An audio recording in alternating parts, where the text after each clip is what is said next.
Hello everyone, I am Chris Petti, and in this video tutorial you will learn how to make a drum rack that could possibly for many of you be the last drum rack that you'll ever need to make in Ableton Live. Now I realize that that's a pretty bold statement, but hopefully you'll see by the end of the tutorial that this could possibly be the most flexible drum rack you've ever worked with. We can simply switch up between all of our kicks, all of our snares, all of our hi-hats, whatever other percussion elements we want inside our drum kit simply from turning a macro at the top level.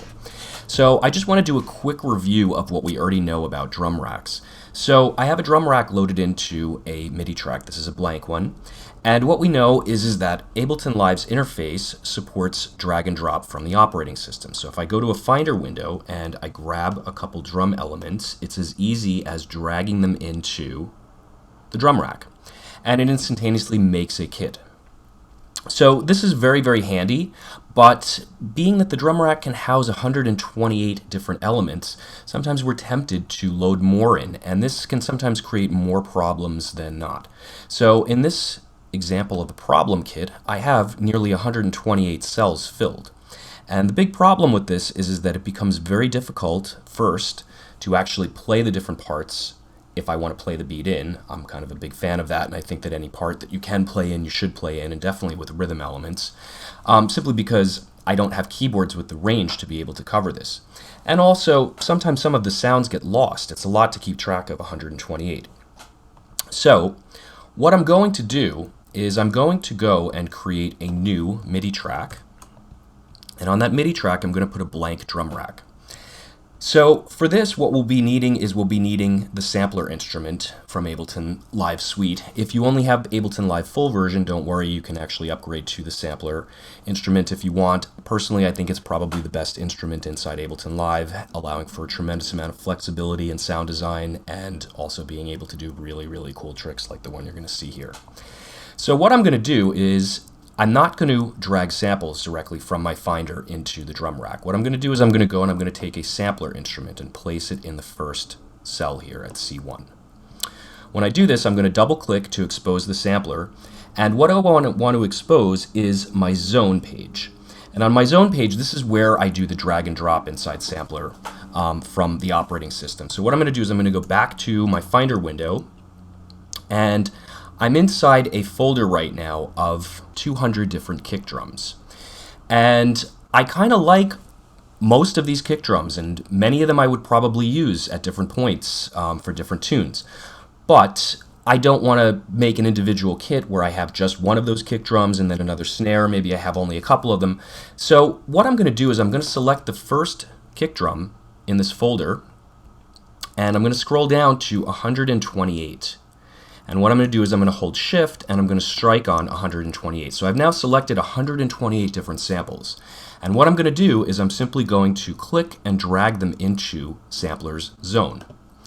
And we see that it has now imported all 128 kick drum samples in. And they're all layered all the way across the keyboard. If I strike the key, we're going to hear everything all at once.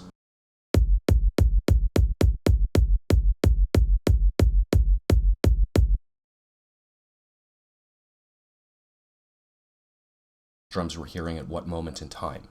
So you'll notice that in the zone control I have a view for the keyboard range of how far up and down the samples stretch over the keyboard, and it shows me my root in the center also. The root on all of these samples is C3. I then have a velocity control, and this allows me to set the velocity range for where I want samples to react from. This is very cool for doing different expression instrument types of things. A snare drum, if you wanted to do an acoustic snare drum, this would be a very cool way if you had different samples of different volume hits and velocity hits. So the last of these is the selector, and this is where we want to go. So what I'm going to do is, while everything is selected here, I'm going to right click and I'm going to say distribute ranges equally. What this is going to do is this is going to put each of those 128 samples on their own specific value from 0 to 127. And if we scroll down, we see that it goes all the way there and all the way up. So up at the top here of this view, I have this orange tab that can move forward and backwards. What this is known as is my selector, my chain selector. So this is going to determine which kick drum we're actually hearing when I strike the C1.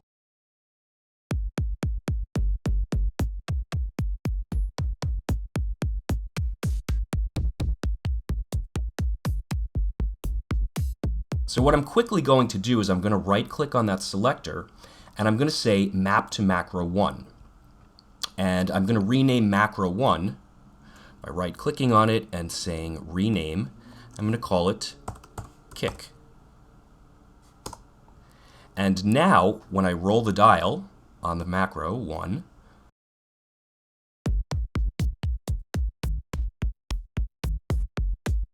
it cycles through all 128 of those kick drum sounds. So, continuing forward, just in case you missed it and you want to see it again, I'm going to take another instance of sampler. And I'm going to drop it here onto my second cell, and I'm going to expose my zone control. I'm going to go back to my Finder, and in my Finder this time I'm going to go to my snare drum folder. So I'm going to go to claps and snares, and I'm going to go inside. What I'm going to do is I'm going to select the first sample and scroll down to 128, hold Shift, and select all of them.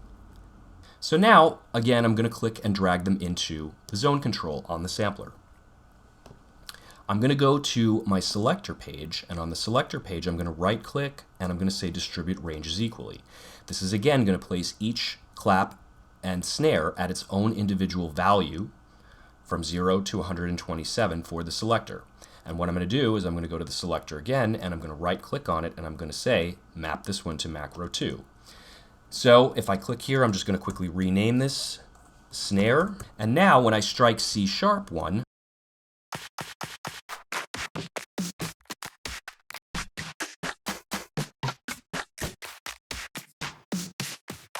so now I can cycle through all of my available snares. So finally, I'm going to do this one more time, and this time what I'm going to do is I'm going to go and take a hi-hat. So I'm going to go and put another sampler into my third zone, and I'm going to go to my zone control. Again, I'm going to go back to my Finder, and this time I'm going to go to my cymbals folder, and I'm going to go to closed hi-hats, and let's see, do I have 128 in there? No, I have 100, so that's okay. I can just Command-A, select all of them, and drag them into the zone control. Now, I'm going to go to my selector, and I'm going to right-click on this again, and I'm going to say distribute ranges equally. Now, being that there are 100 samples, you'll see that some of them extend over a couple of values, actually towards the end of this. So some of them extend over what looks like 2 or 3 or maybe 4 as far as the actual incremental value goes. So just be aware of that not every single turn of that macro is going to switch between a different closed hi-hat. So finally, I'm going to go to my selector again, and what I'm going to do is I'm going to say map to macro 3. I'm going to go to macro 3, and I'm going to right-click on it, and I'm going to say rename, and I'm going to call this one hats. So now when I strike on key D1,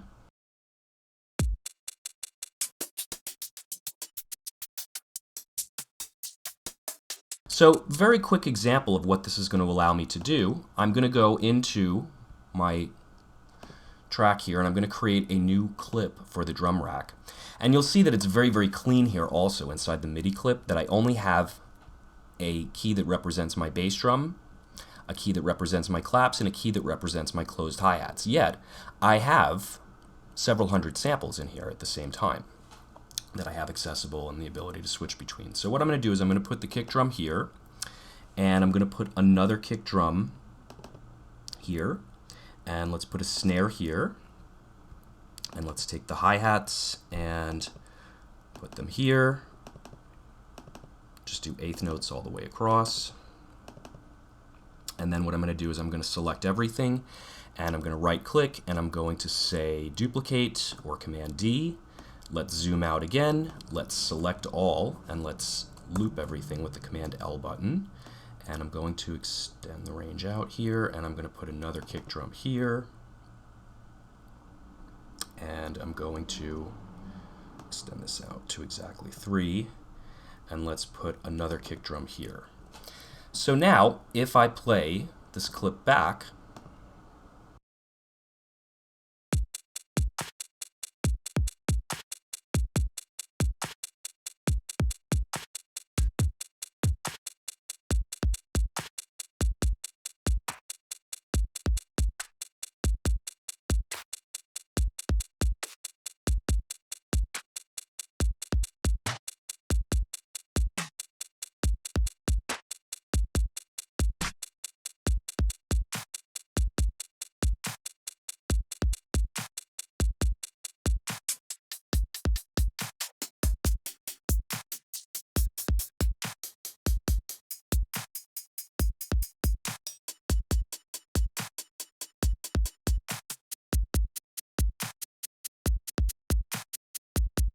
So the idea is that I can very, very quickly and easily create a drum kit on the fly here simply by mixing and matching different kicks and different snares from the available 128 for each one if I so desire.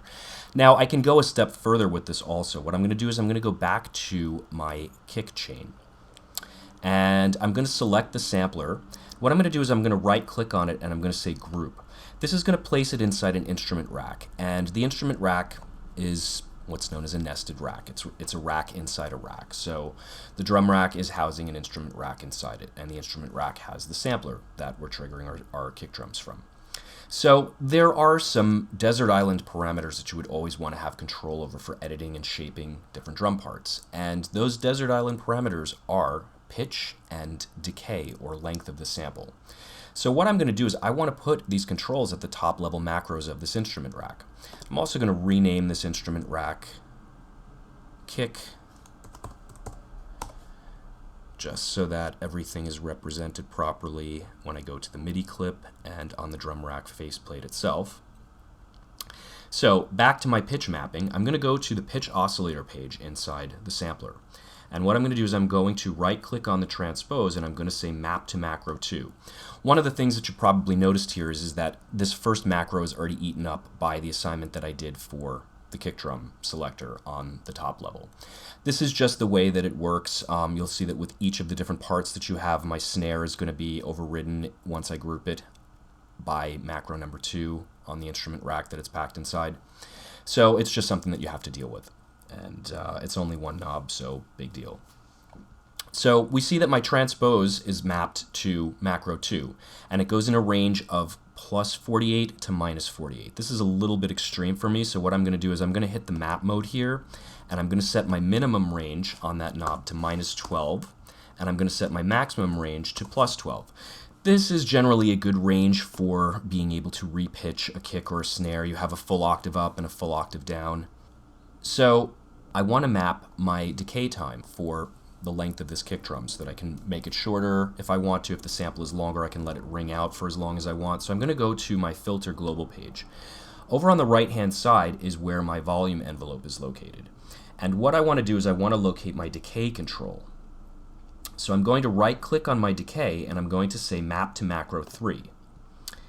And I'm going to take my sustain level and pull it down all the way, because I don't need to have a sustain on the kick drum. Sound should just trigger when I strike the key. So I now have control over my decay time. So if I strike the keys while I'm playing with these two controls,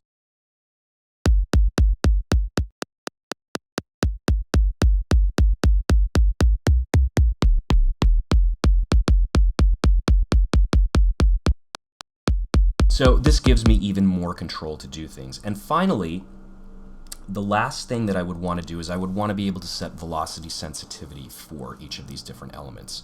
So I'm going to go to my volume to velocity control right by the volume envelope inside sampler, and I'm going to right click on this and I'm going to say map to macro 4. And now when I do this, I have full velocity control once I set it to 100.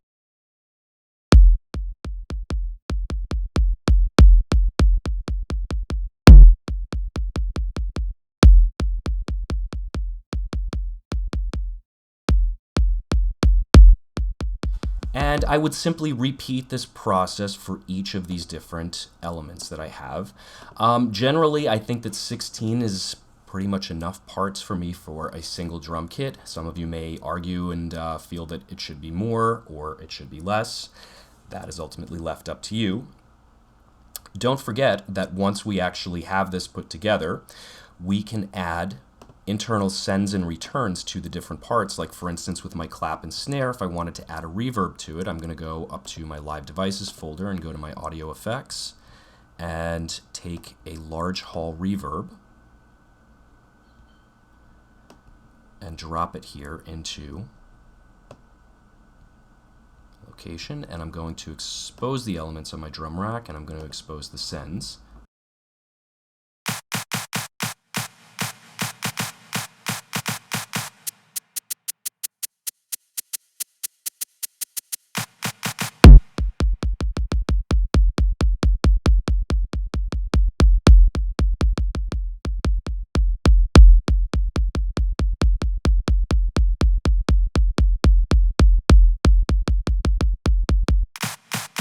So I can also add any effect to the actual individual chain that I might want as also. So maybe I want to add overdrive to my kick drum, or leave it there as an option that I might want to add it. So I could leave it in an off state and remember to turn it on when I want to use it.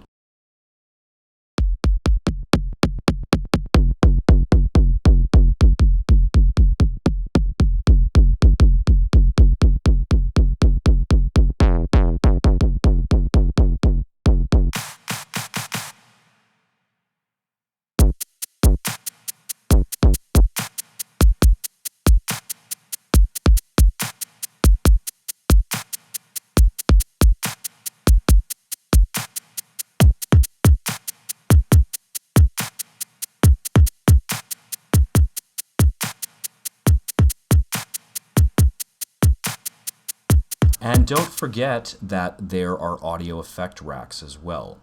So I can actually take an individual chain here, and let's say I don't want to use an individual effect here. Let's say I want to take something that sounds a bit more finished, a bit more polished. I have an audio effect rack folder, and this allows me to choose from effect chains. So what I'm going to do is I'm going to locate this snare punch. Let's call it snare fat, actually, and let's drag it over to this particular chain. And now it's just connected directly to the snare drum.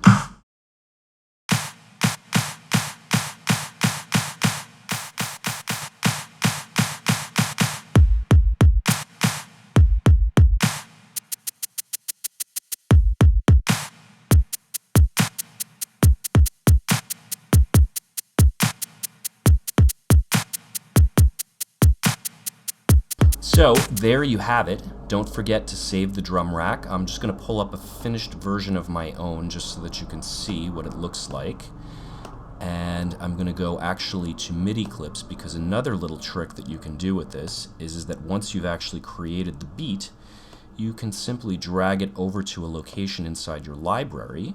And what it will do is it will make a MIDI file. We're going to call this final drum rack. And anytime that I drag this MIDI file into a project, what it will do is it will drop the MIDI file, but it will also bring the kit back in exactly the state where the knobs were set and any of the effects processors or anything. So this really allows you to have an endless amount of options with the different drum elements that you have. If you're like me, you've been hoarding drum samples for a very long time, and you probably have more than you could ever keep track of.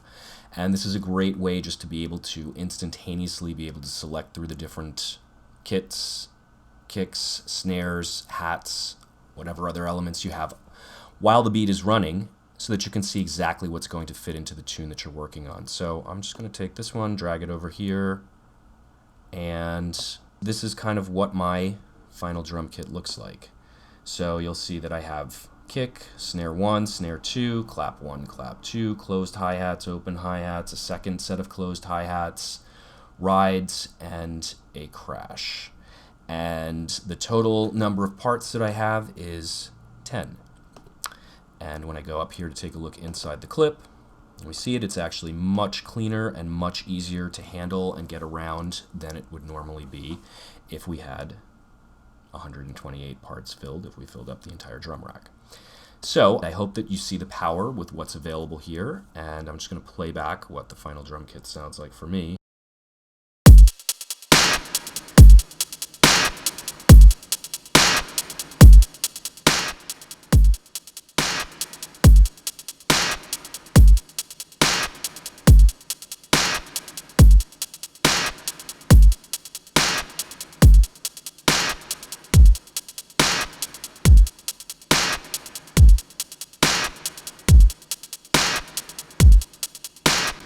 So I hope that you've enjoyed this video tutorial, and thanks for watching. Take care. Welcome to Dubspot. We believe in providing you hands-on experience right away. Whether you're completely new to music and want to turn the sounds in your head into a musical reality, or you're an experienced artist looking to refine your skills and add new tools to your arsenal, we're ready to meet you at your level. For students of all ages, all levels, and all styles of music, Dubspot is here to help you achieve your goals. With course offerings both online wherever you are and at our school in the heart of New York City, we are ready to guide you through the next phase of your musical transformation. Whether you want to produce music, DJ, or do both, you've come to the right place. Come explore Dubspot for yourself. Become a part of our community and make music.